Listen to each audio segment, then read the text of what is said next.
And we're back. Welcome, everyone. It is Sunday, which means it's time for Sunday Night Teacher Talk, which might not be even happening at nighttime for you. So we are thrilled, actually. Like, we were just getting ready to go, and I'm like, I'm ready. I'm ready to bring my whole A game today, which I try to do all the time. But, you know, some weeks just feel better than others. You know how it is.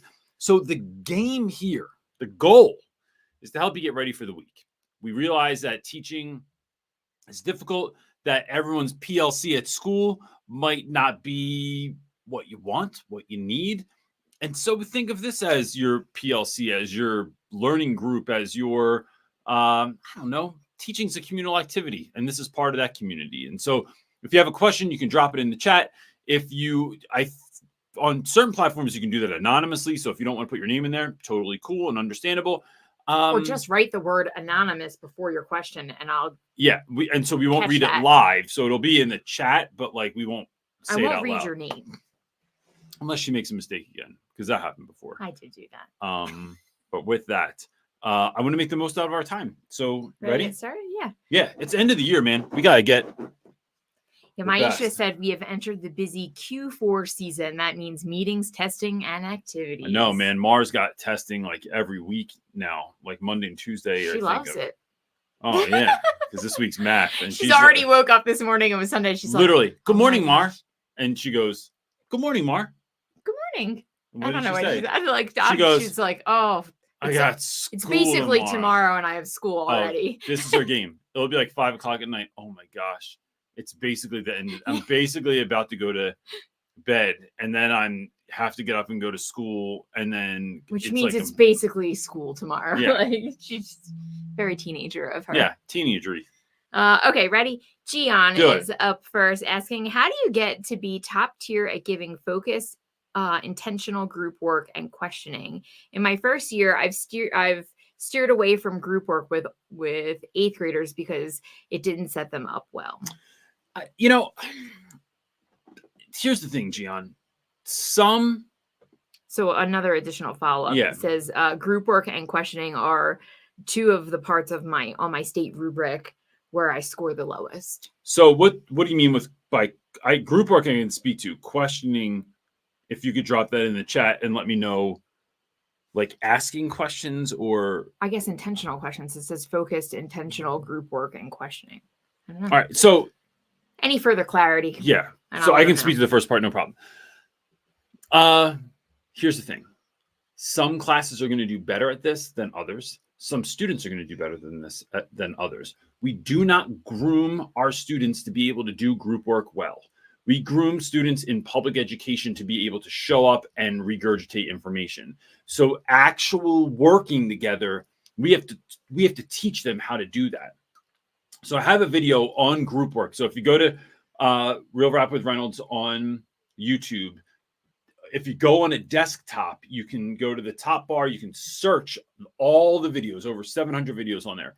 Put in group work and something's going to pop up. And so that's a good resource to go to that's going to be a little bit more dialed in. The idea here is that some are better than others, but all can learn to work together in groups, right? To some extent. And this is real world application, right? This is something you have to learn for the real world. So it's that when I'm talking to kids about why do we have to do this, because in your life, you will, no matter, I can't think of a job where you're not working as part of a group in some capacity, right? Even as business owners, we hire people on, we have to work together. We work with brands. There's always some kind of group dynamic to that. So it's real world application. I think the other thing is giving kids direct jobs is another component. Making them shorter. So don't put groups together for 30 minutes or for 45 minutes. We're going to get in our groups and work for 15 minutes. So pare it down so that it builds urgency. I know I'm always saying this, but giving time constraints builds urgency. If y'all think about, there's something called Parkinson's law, which means an activity takes the amount of time it is given. So if you give kids a whole period to do something, even if it's a 5-minute assignment, it'll take all period for some kids. So giving them positive time constraints that are going to create urgency, not anxiety, and doing that with them. Then sitting with different groups. So I walk around and I'll sit with a group, and almost like when I taught my kids to ride bikes, you get on the back and you're pushing that bicycle so that they can go, right? So you're the one basically doing it in the beginning, and then you let them go to finish it. You're going to do the same thing with your groups. Sit down with them. And I realize that this means you're not as much paying attention to the other students, but the hope is that if you're sitting down with the kids that are having the hardest time staying still or staying on task or whatever, and helping them focus, you can go back to another group. Then tell that group, yo, y'all good? All right, I'm going to be back in 5 minutes or 10 minutes. And then I'm going to check in. So I need to see this, this, and this by the time I come back. If you have a question, raise your hand. I'll come over.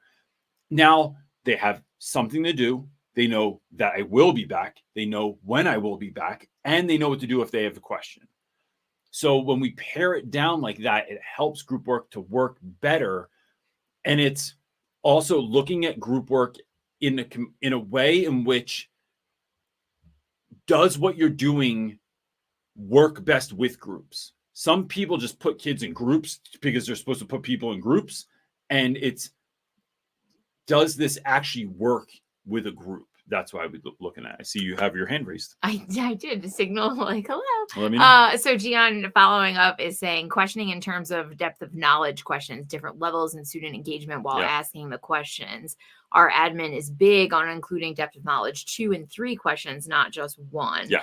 But when asking 2 or 3, it can seem like crickets in some classes. Because some kids are, look, again, it is this, look, I can't tell you how many schools I've worked with that educators are giving a reading selection and then this is actually coming up in our workshop. This is one of my points, is that giving a reading selection and having kids look for answers so they can fill in the comprehension question is not education. I would argue that there's little to no, there's not even enough educational value in that activity to warrant it, unless it's leading to something bigger. So we have to have an understanding of what happened, like basic plot line or grasp of concept enough, but that's only to get us to 2 and 3, right? We're only doing 1 to get to 2 and 3. Otherwise, 1 by itself is basically worthless because no one's reading it to really get it. Kids are reading it to find the answer. So when we ask deeper level questions, when we ask kids to annotate a text or something of that nature, connect it to their life, connect it to something else, most students are not asked these things. So Gian, I want you to think about this. When most adults talk to young people, they ask them how's school going? Playing soccer this year? That's how adults sound in my head. How's soccer going this year? They don't ask them anything deeper than that. And kids aren't usually they're just getting at that age. 8th grade, they're just getting to that age of thinking a little bit deeper, going a little bit deeper. But you need to have someone onboard you onto that process. That's what you're doing. So it's also giving kids time to process. So it can be crickets and letting them know crickets are all right. Maybe it's asking them the question, walking them through what a response would look like, walking them through your idea of what that response would look like. So how can we connect this? So if you're reading, I just did this with a class the other day. They're reading about empathy. And I suggested a next level question would be, can you tell about a time when you were felt empathy towards someone, right? So instead of just saying, how did someone feel in the story? They were empathetic. How do we know? Because it said they were empathetic. Okay, can you tell about a time when you were empathetic? Can you tell about a movie or a TV show where you saw someone show empathy? And then you give the answer. And then what you're doing is getting kids used to asking stuff like that, asking themselves, thinking about that stuff, making those connections. So it is a task. It is not something they are innately able to do most times because we have not raised students to be like that. So that's how I would do it. Oops. Having deep patience for students and knowing that Like, just if you even just think about it, like an awkward silence in class for 5 seconds feels like it's 100 years. So it's really just taking a breath and letting them know. If this takes you a minute to think about, it's cool, right? Like, these are deep questions I'm asking you. We're really trying to help you grow into someone that doesn't just submit to what someone says. You're constantly questioning stuff. Which is, I mean, in our house, we do this with every show takes 3 times as long to watch as it would. Like, even when we're watching Survivor, it's like, pause, wait, don't you think this? Or what do you think about this? Or this reminds me of that time that this happened. Or what do you think their true motives are? Or we're always breaking down stuff. We're always speaking against stuff. If someone says something that's against my values, we speak against it all the time. So we're raising our kids to do that, but by and large, most children are not ready to do that. All right. Ruth Akers has a little question. Any chance Reynolds' team can make vinyl stickers with teaching as a calling? Yes, that's a plan. Also, yes, they can. So I'll tell you what, Ruth. The tricky thing is trying to figure out how to make them so you can like put them on your water bottle and stuff. So they have that coating on them, so they can go in the dishwasher and stuff like that. That's been they're a pain. No, stickers are a pain. That's different. So like the vinyl that you did on your shelf over there that has the face on it, you can do that, and then they make vinyl that I think is just like water resistant already, but making a full-blown sticker, which we have tested and tried to do. There's only so many hours in a day, which why projects kind of get started and then tell me about it. Don't ever get back to sometimes, or it takes a minute to get back to them. But making stickers and then putting a cover over them ourselves without like getting bubbles in them, that one's tricky, and I haven't figured that one out. But vinyl decals, yes, we can, and that is something like that we've thought about doing. So keep an eye out. I thought about making vinyl decals like for people's rooms too, so like for walls, for your door. They don't, right? And so when your school has an issue with things damaging stuff, and as long as you're going to be in the same room anyway, just like, and we would price them for teachers anyway. So even if you had to buy every one year. of our long-term goals is, and we have a lot of them, right? Is to make classroom decor that isn't just for elementary school. That's like actually empowering and motivating and inspiring. That's not an eagle flying over a mountain. Right. Oh gosh, No, high school really got the shift on that. All right, Taylor's up next, asking any advice for looking for a new position for next year while balancing teaching this year still. So this is such a good question, Taylor, because when I knew that I wasn't going back to my classroom both times, right? So when I taught in Camden, New Jersey, and I knew I had gotten a new job in West Philly, I wanted to finish strong. And the way that I finished strong was knowing that even though I was aggravated as hell at my school, like the job in Camden just became like deplorable. And in a way where like all kinds of weird stuff happened, like, and was completely unethical. But when I left, I had to get my mindset straight, meaning I had to realize that it wasn't kids.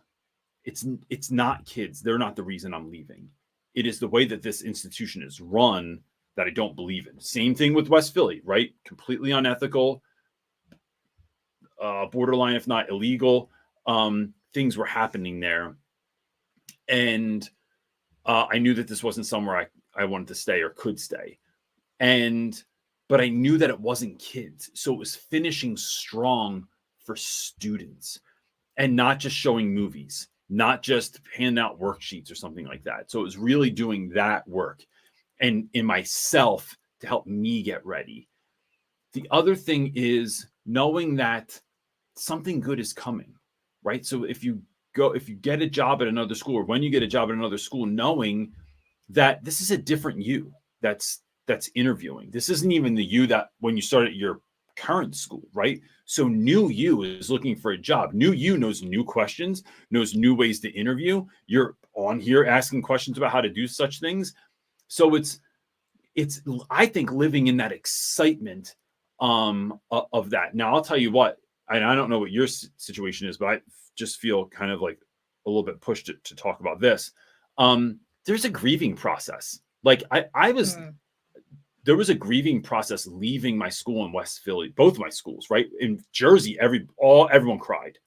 Coming into Philly or leaving Philly, no one cried, but I taught at all boys school, so that wasn't necessarily how they presented their pain a lot of times. And I found out it was more like with anger or not wanting to talk to me. So there's going to be a grieving process between your students, and there's going to be a grieving process for you potentially also. And just knowing that that's natural, knowing that you can both feel excited and feel heartbroken that you're leaving a particular institution because, for whatever reason, your students, your friends, your commute. So it's really being careful with that. But, yeah. So I think and it's not burning yourself out, but knowing that, look, even if you do feel like you're burning yourself out, you're doing a lot right now. And like, you're looking for a job, you're still trying to teach, you're, all the things, running a household or whatever else you have going on at home. It's only for a season. And I run hot and cold. I'll work super hard, long hours, some seasons, and other seasons I don't. And so knowing that, like, even if you have to go hard, knowing that it's only for a season. So yeah, I have tons of videos not tons, but like I have videos on the channel too, on interviewing, on looking for a new job. What if you're not asked to come back, like all that kind of stuff. So if you want, again, use the search function and you can find all kinds of stuff on there that hopefully will help you out. Yeah, because just scrolling through videos isn't easy anymore when we have as many. How many do we have on there? It's over 700. Yeah, I don't know. Crazy. Yeah. And everyone on here knows, like, just looking through YouTube, you don't know what you're going to find. You're going to, there's so much anger out there, especially with regards to education. Is you can't always trust the source, right? You have to know the source that you're getting your information from. And that's always tricky in YouTube. Yeah. Okay. K23 asking how to treat college students. Any advice? So it's not super specific, but I'm not sure. No, but so like if I'm thinking, so here's how I'm going to take this. And if you want to put some specification in there, then that's fine too. But Kay, I would say, bars, that how to treat college students. I find that I treat everyone like an adult. I treat little kids like adults. I don't care how little you are. Like, I never did baby talk in my life. I've always talked to my own children like they were grown. I talk to my 9th graders like they're grown, even when they don't act like they're grown, because I think that there's something innately respectful about that I don't, I understand that you're a kid and I do goof around and I'm as silly as could be, like, but when we're having a real talk, I want to talk to you like we are on the same level. Like, I'm not lording over you or something like that. And yeah, so I think that's really important. And here's why, because I don't think all folks are treated like that. And when we think about that, things are reciprocal. So if I'm respecting you, this is why my only rule in my classroom is give respect to get respect. I will give you respect because I know that is going to reciprocate and get me respect most of the time, right? Some kids no, but that's because of a host of other reasons. So just being thoughtful of that and being respectful to students, I think, is the best way that you can show love and kindness and care. And then that builds a relationship that's going to allow people to show up when they need help, when they need something from you, to ask questions, to feel safe in class, to express themselves, or even to say something that might be a wrong answer. They don't feel so stupid or beat up because they know you respect them. So that's how I would start with that. All right. Sarah's up next asking, hello, I graduate in 3 weeks and I have my first teacher interview on Wednesday. Do you have any advice? Yes, I have tons of advice, Sarah. So I would say there are videos. I'm just going to keep saying at this point, there's videos about just about not everything, but a lot of stuff on the YouTube channel. So I have a really great video that I did with Bridget from Lettered Classroom that is about interviewing. So just type in interview and it'll pop up. Some short and sweet answers are: one, you want them to know you're excited. Don't go and just be like, and look, being nervous and being excited feel the same if you think about it, right? That feeling is like in your stomach, the butterflies in your stomach, the feeling eager and can't wait to get in there. But am I just nervous to get in there? And oh my gosh, it starts in 1 hour, and I'm walking up the steps and I'm walking in the door. Just tell yourself it's excitement. Be excited out loud. It's okay. Think of it like this school's important. So do your homework on the school. What championship did they win? What new stuff is going on? Is this a new principal? Remember, you're interviewing them and not just being interviewed. Is this the best fit for you? I will say right now, Sarah, that there are so many openings in schools. They're lucky to have anybody. Some schools are lucky to have anybody. So if you feel like in your gut that this is not a good fit for you, then don't do it. I think intuition is well, I'm just going to say, I think it's God talking to us. And so it is listening to that inner voice and seeing if this is a good fit, right? It's just like, look, I don't know how old you are or what your situation is relationally, but like, it's like when you date someone and you get the feeling if they were going to be pretty good or pretty bad. Like even I think if something went wrong, it's like, there were signs. There were signs in the beginning that this was going to go wrong most of the time, right? Some people are really tricky, but it is, if you see the signs of something that is unethical, that's potentially illegal, that is, we are really good at talking a good game, but not really good at doing what we say we're going to do. If you don't get a good vibe from people, then don't do it. I try and find reasons, ways to talk to students whenever I'm at, even now, when I go speak at schools and do professional development, if a kid comes in and drops something off, yo, what's up, man? How are you? Like, what's your name? Where are you going to school? What grade are you going to be in? Like, I just start talking to kids just because you're like, what do you think about this? Like, how do you like going here? I love to just see what they think because they're going to give you the truth. And that's a good move too. And then the last thing is you can send an email that thanks. I find writing, and even if you have sloppy handwriting, getting a card, a thank you card, something very simple, writing it ahead of time. And then when you leave, go put it in the closest mailbox to the school. So it's going to get to the school fast, or call, and I call at night. So I would call at night so that your voicemail is going to be the first one that they hear. So just leaving a nice voicemail or something like that that says like, thank you so much for having me, blah, blah, blah. And yeah, so I think those are a couple of things, but be excited. This is thrilling. And I'm very excited. Please let us know how this turns out. All right. Crippled 01 is asking, I'm starting my first semester to become a social studies teacher in the fall. And a fear I have is I won't have the answer to every question asked and students might not respect me. Is this a valid fear? Yes. So it is absolutely a valid fear. But here's the thing, bro. I've witnessed this so many times and I've been in that situation, right? Sometimes because of my own, I didn't get prepared. I went to a concert.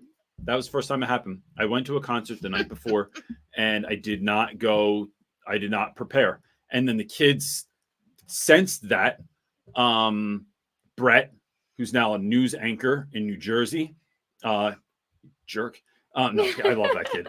He ended up actually, gosh, man, that pissed me off so bad. And then I ended up like, well, it's funny that you say that it made you mad, right? But it's really your own fault. It did. Like, it was my own fault, but then he knew it and he exploited it.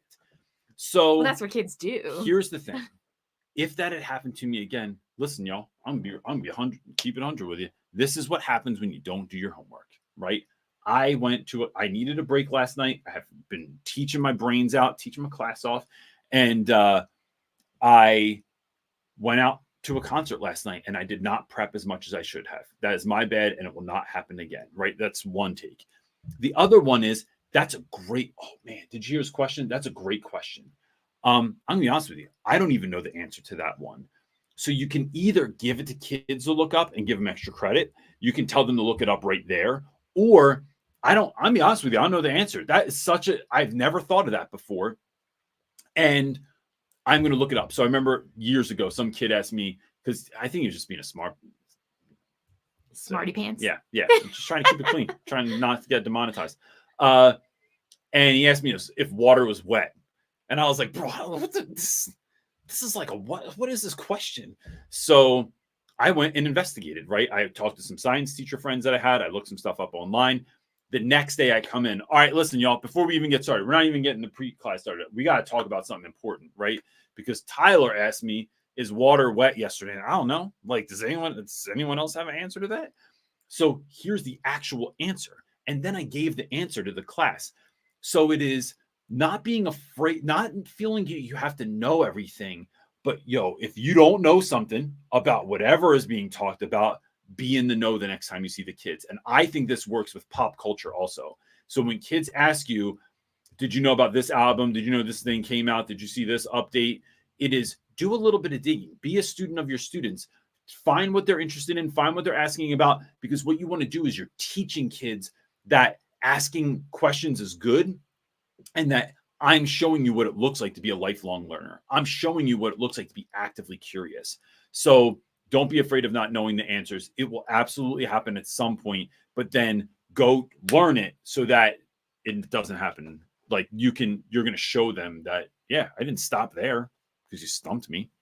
Yeah, Tracy Pinter also added in the comments that part of the learning process is knowing where to look to find information and analyze the info to find your answer. So if you are still teaching how to think and find needed information, that's great. And from she's right, like, and from trusted sources. So it's like, was Wikipedia right? Yes, maybe. All right, I was reading stuff and I did not have our next question. I feel like singing. I want to tell everyone this while you're looking for a question. My favorite new show.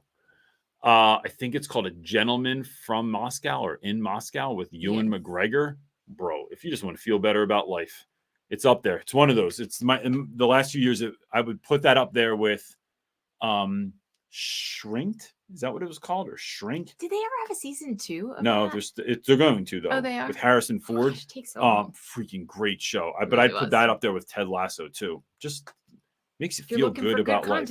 Yeah. All right. Or you can rewatch Breaking Bad like we are. Yeah. But we have to go to Albuquerque soon for something, and we're like, we're going to go up there and we have take to go to Albuquerque to fix our computer because it's still broken. Yeah. That's a whole thing. 3-hour drive. Yeah. Albuquerque. Okay, I don't know how to say your name. I apologize. So I'm going to go with Meg. So we're going to go say this, Meg. We, if there's too many vowels involved, we have an inability. Dyslexics. Nothing wrong with you. Apologize. Wish I could say it correct. Like, I'll tell you what, in school, that's a thing for the workshop too. A mistake I made was not taking, I would get so overwhelmed that I couldn't say a kid's name after they told me 3 times that I would just find a way around it. I'd just be like, hey, bro. And it's just not kind. And because my first year I had a student named Squisquiniash. Oh my gosh, I remember that. Bro. The spelling of her name was like this long. And so then she was like, everyone just calls me Squeaky. And it's my first year. And I'm like, I don't know. Is that true? Like, those are my options. Call you Squisquiniash or Squeaky. And it killed me that I couldn't say the name right, like her name right. And so, which is funny, still someone I keep up on Facebook with, 100 years later. But it is something that I think is incredibly important for teachers to do, is learn people's names. Anyway, with that being said, we can't say the name and go ahead. Meg is saying, I just started teaching for the first time a month ago, CTE digital media. I come from the corporate world. I have never cried so much in my life. Not really a question, but I figured you could talk to that. So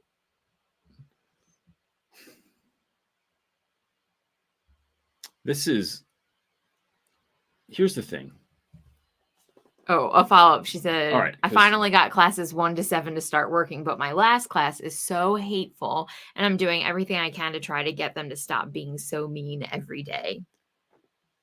Meg, let me tell you something. I've been in those classes, right? I think I talk about this in my book. I taught a class when I first came to West Philly of seniors. They put the basketball team and the football team in the same classroom in the basement of the school. I had 35 kids, not enough desks. Everyone's a giant. And me. They were horrible to one another and to me. Like the things that were said to me in that class, I have never, if I was anywhere else in the world, someone would have got their teeth knocked out, right? But it was awful. And so now I know if I had that class, bro, handled, not even a question, because I'd run it differently. I just wouldn't try and keep running it the same way. And so when you come from outside of education, there's a lot of different tendencies that teachers have. I don't want to attach anything to you, but it's like thinking that kids want to learn, they're waiting for a new teacher. If you just come in and are excited, they're going to be excited. When there's a lot of apathy, there's a lot of I don't care. There's a lot of like, just like we're not even paying attention to you. We're doing whatever we're doing because this class doesn't even matter anyway, and I don't even need to pass it to get my grade. Whatever those things are, it is knowing that I'm going to tell you that you can do it. And how do I know that? Because I've done it and I've coached people through it. So the distance between where you are now and where you want to be is what you know. And when you don't know, you don't know, right? Like Biggie said, when you don't know, you don't know. So it is, I'm thinking, and you're coming in mid-year, right? So I'm assuming like if you're in the US, you're coming in mid-year, Northern Hemisphere anyway.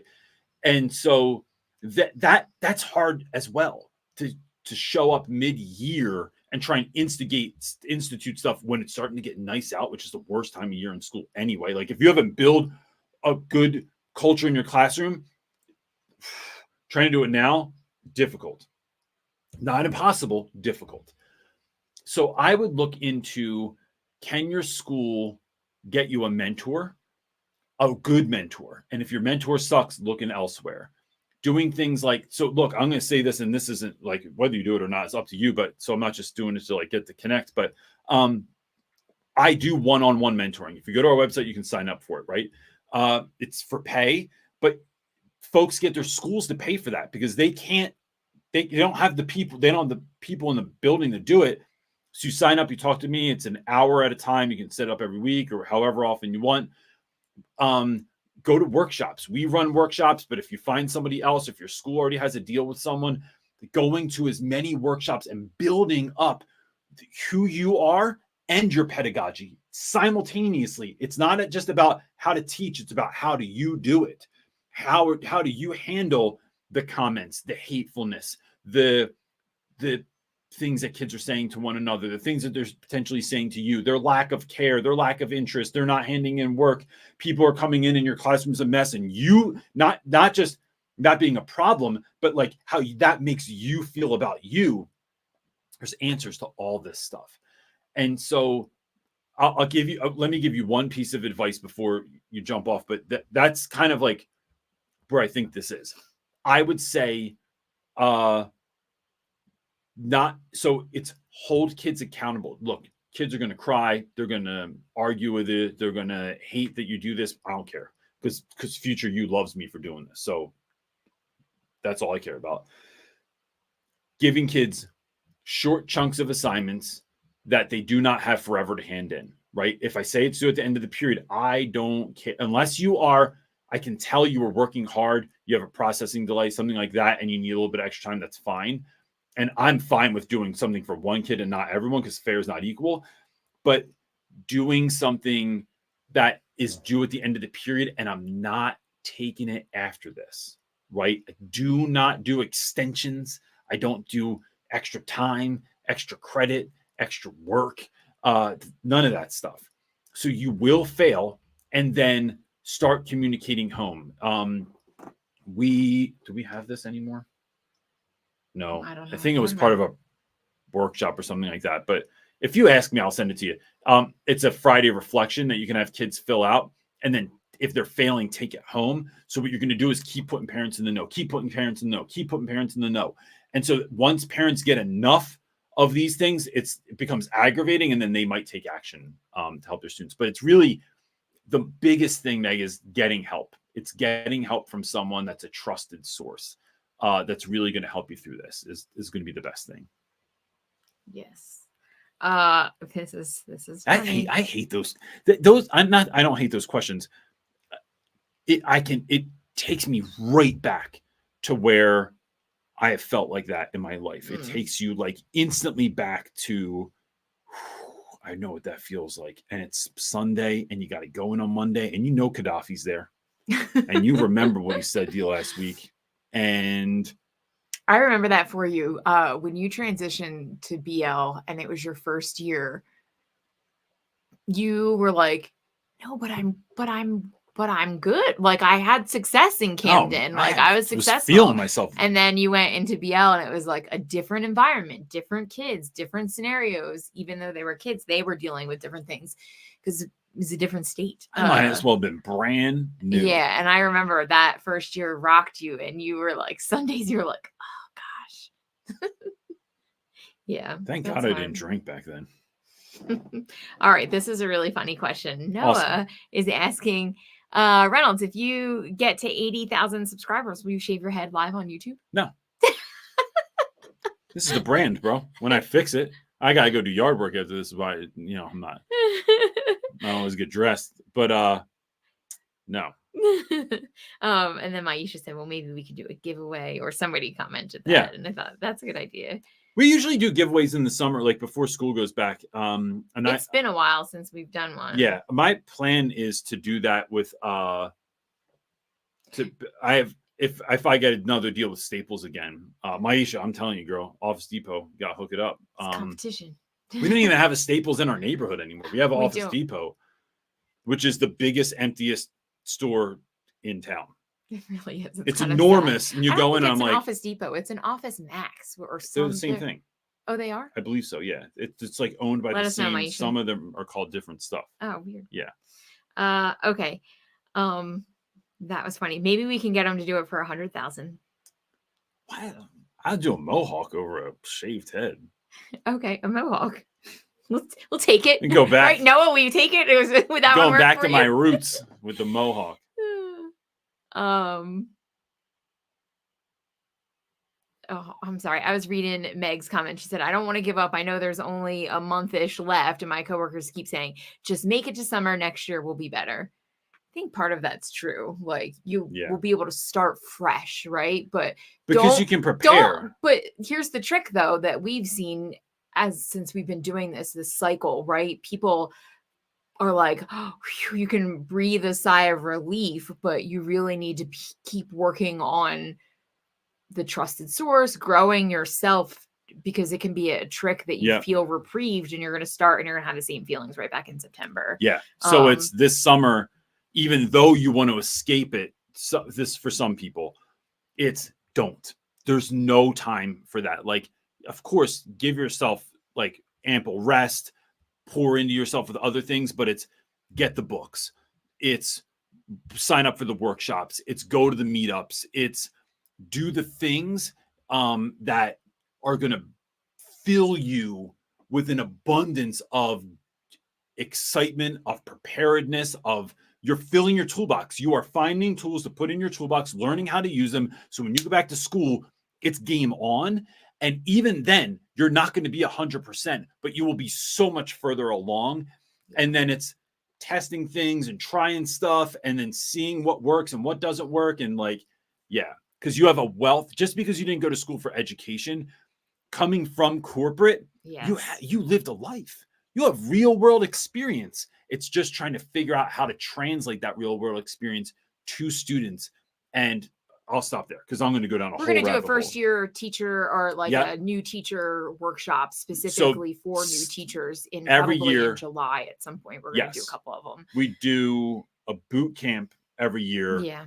But we're going to back to school boot camp. We're going to do one specifically for new teachers as well this year. So that way, keep your eye out for that. Just keep watching on social media. Because look, one of the fun things. So we have a workshop coming up, and not to just plug it, but look, to plug it, I got to support myself, but I'm trying to support myself with really quality stuff here. So we have a workshop happening on Thursday at 7 p.m. Eastern Standard Time. If you can't be there live, it'll just get sent to you anyway. It's getting recorded. But the way I'm running this, my idea is it's about mistakes and mishaps that I've made in my career, right? Like things I've just like way worse, way bad. Like either I've lost my complete mind over a class, or the complete, just all the things, right? I am going to share 45 mistakes and mishaps that I've had and how I fix those. So my plan is to do them like one a minute, and then over a 45-minute thing, which let's see if I can pull this off. But that's 45 things that I'm going to share.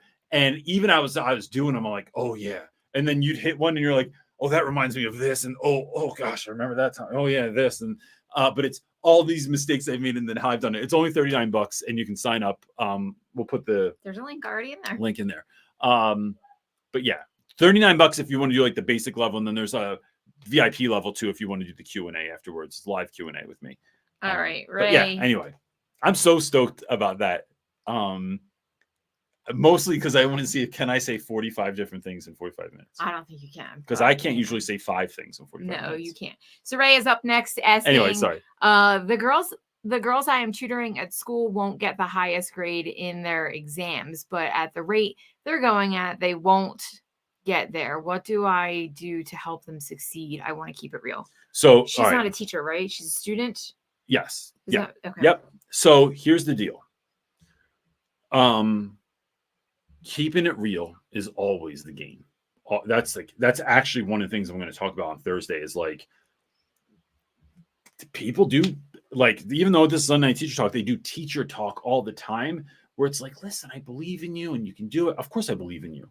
Of course I want you to do the best, but I'm not going to tell you you're doing the best when you're not doing the best. So it's like, listen, I want you to do the best.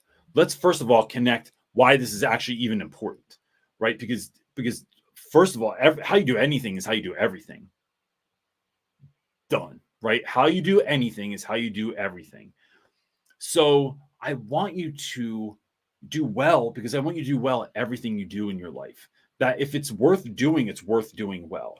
The other thing is trying to connect that to their future on some level, trying to help them understand why is what we're doing right here important to the future. So I've talked about this many times, but like journal entries to me are so important because I think students don't know that they have a voice.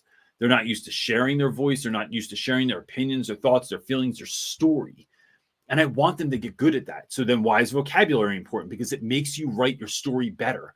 I don't want you to have an answer and people don't understand you. I don't want you to have limited vocabulary and you can't fully express yourself to the level that you want to, right? So these things compound on one another and they are important. However, if you know that there's just not enough time for a kid to get the highest grade like that they wanted, what's the highest grade they can get now? I have no problem with trying to get kids to get the highest F or the lowest D possible, right? How much work can we get by to get you through it? And then those are skills you learn. So now the next time we learn from our mistakes, but we also learn from our successes. And we're going to compound and build on that. So sometimes it's not about helping kids get an A. It's helping them get to the highest that they can get to. And that is the key in that moment. Oh, man. This next question. Uh-oh. Yeah. Should I be nervous? No. No, because I know what you're going to say. Well, I know somewhat how you're going to answer it. And we kind of had dealt with this in our daughter's school. So the question is, one of my students has been posted about by Social Confessions Instagram. She's really upset and is struggling with focus and work completion. How can I support her emotionally and academically? I hate this. Yeah. Students. So our daughter's school just had an issue where like people were like, were they shipping relationships? We should talk about our daughter's school. Well, it's just an Instagram and it's public. Like, all right. They handle it really well. And I'm not going to say anything about what it was, and it's not even there anymore. And no one's going to find it. They just had an Instagram account, like a couple of them that were like, oh, these people should be together. That kind of like Instagram thing. And then it turned like they all do. Like they started out fine. It went south real fast and it got vulgar and like somebody got called out in it and it wrecked the poor girl. So what do you do with that? I hate this for kids. It's terrible. That's the evil part of social media. I like to look at situations like this as an opportunity to care for someone. And so, and I've always kind of gone this way. I was just talking to my mother-in-law about this yesterday. I have a former student who's in prison. And I was talking to her about like this wanting to like give to his commissary so that he could have things while he's in jail. Because I think the reason it doesn't even matter what I think. It's just an expression of care. And this was someone I was very close to. So giving that student an opportunity and knowing that you can't solve the problem, right? That's huge. I say it all the time. Your attention is more important than your advice. That knowing that inviting that kid in, talking to them, letting them share, letting them say stuff, letting them vent, letting them get angry, and not stopping them. Not if they're sobbing, crying, I'm not going, all right, okay, calm down. All right, okay, calm down. It is like, because I saw a meme online that said like never in the history of calm down has anyone calmed down or something like that. And it's letting them get angry, letting them get frustrated, letting them voice their opinion, and sitting with them in that hurt, right? Because those are all just levels of like dealing with your issue. It is sometimes speaking back to that, right? Like sometimes if kids, especially if they're telling themselves lies, if they're telling themselves that they're stupid, that this always happens to them, that they're worthless, that they deserve it, it's like, this is a lie, and I'm going to tell you why it is. And it's, I think, walking kids through, in my belief, I'm trying to think of a less Jesus-y way to say this. The Bible talks about this concept of like, what the enemy meant for evil, God turns it for good. I don't think that, I think all things can happen for a reason, right? Like, and maybe that's for you to build this connection, right? So like, maybe maybe there's something down the road. Like, look, my mom died when I was just a kid. So did my dad. And I don't think that happened just so I could help other kids. But I'll tell you what, I help other kids because that happened. I can empathize with people on a different level than most folks can, especially kids that lose a parent or a close loved one, because I've been through that. So it's not that, so you're looking for those points of connection. You're looking to care for someone. And I'm going to tell you this is the big part. It is looking to do that long term, because that stuff pops its head back up, right? It's like next year, that kid's back. Kids are resilient. They're just chilling in the hallway. Something pops up online again about it. Someone has a screenshot of it. Somebody has says something in the hallway about it, and that triggers brings you down again. It's letting that student know that you're here for as long as they need you, whether they're in your class anymore, whether they're in your school anymore, that they can always come back or contact you to talk to you, to sit with you. And it's just carrying that student through that situation is the best thing you can do. Yeah.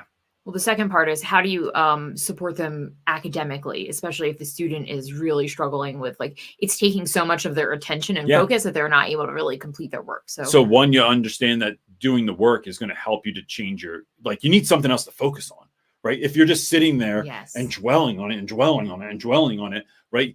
You need something to focus on. Give them time after school. Yo, listen, I realize you're struggling. Come in after school, right? Like, what's your favorite snack? What's your favorite cereal? Like, let me come in. Let's just hang. Bring some of your friends. We're just going to support one another and get work done. Because what you're doing right now, student, this is a student I'm talking to right now, that person is stealing your time. They're not thinking about you right now, but they are all you're thinking about.